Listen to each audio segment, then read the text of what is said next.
Assalamualaikum warahmatullahi wabarakatuh. Bagaimana kabarnya Ananda Soli pada pagi hari ini? Alhamdulillah, berkarakter, mandiri, Qurani, Allahu Akbar. Nah, pada pertemuan kali ini, Ustazah Lulu dan Ustazah Lala akan menjelaskan mengenai energi alternatif. Apa itu energi alternatif? Yuk kita simak video berikut ini.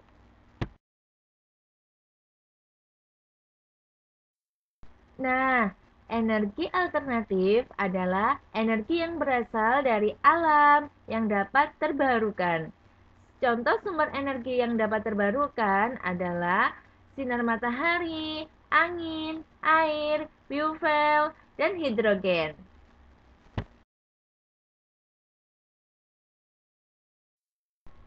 Sedangkan contoh energi alternatif yaitu energi panas matahari, energi gerak angin, energi arus air, energi gas bumi, energi biomasa. Nah, energi biomasa ini yaitu energi yang terbuat dari biotik, yaitu contohnya dari tumbuhan yang busuk, kotoran hewan, dan lain sebagainya.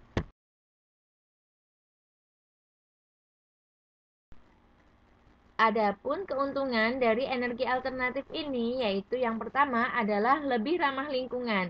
Yang kedua yaitu bebas polusi.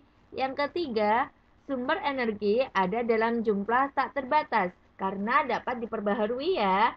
Yang selanjutnya yaitu memiliki jangka waktu habis yang lama.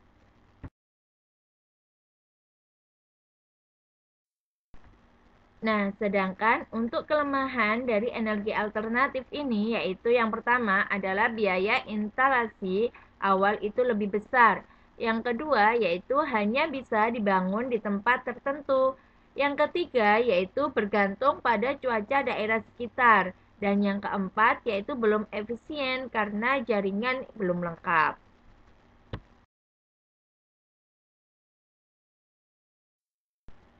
Contoh pembangkit listrik yang menggunakan energi alternatif.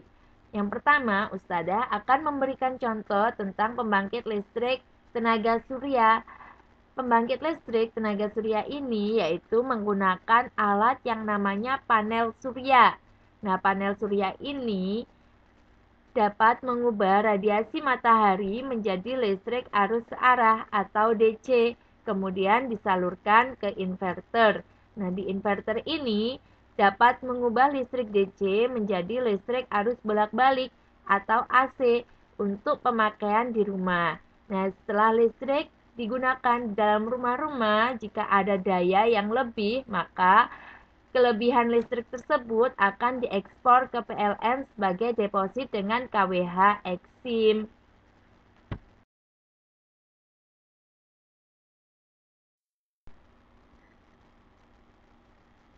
Nah, berikut ini adalah cara menghasilkan energi biomasa. Yuk, kita pahami satu persatu. Untuk menghasilkan energi biomasa, biasanya kita memanfaatkan berbagai sisa limbah dari makhluk hidup.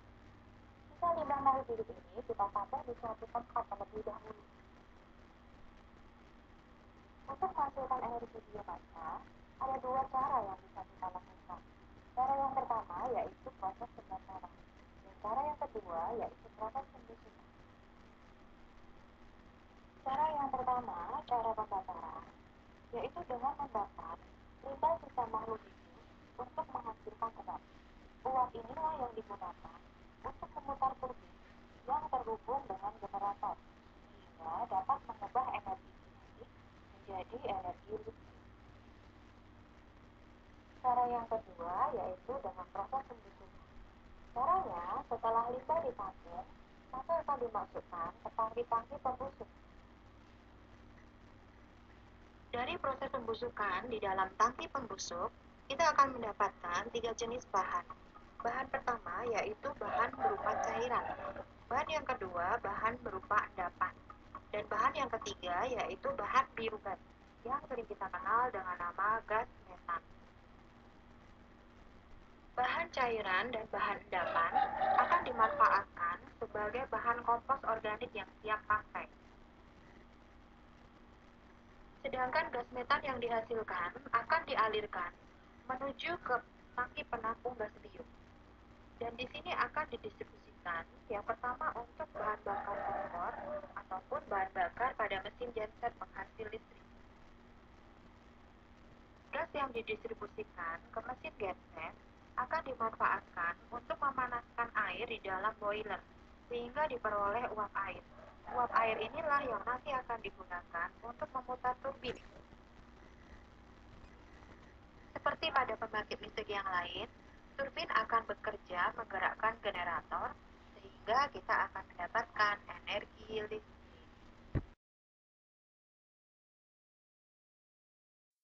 Untuk contoh yang ketiga yaitu pembangkit listrik tenaga air.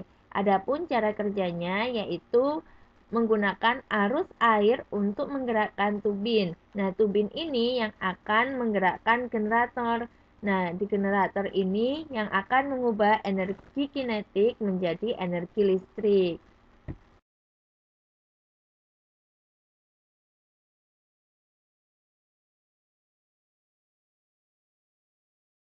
Nah, untuk contoh selanjutnya yaitu pembangkit listrik tenaga angin. Adapun cara kerjanya yaitu angin memutar bilah tubin. Kemudian putaran bilah tubin akan memutar generator. Nah, generator ini yang akan mengubah energi kinetik menjadi energi listrik.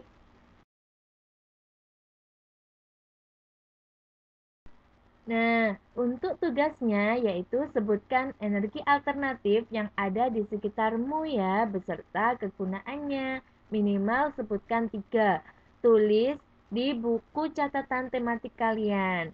Ustazah Lulu dan Ustazah Lala akhiri. Ustazah mohon maaf. Wassalamualaikum warahmatullahi wabarakatuh.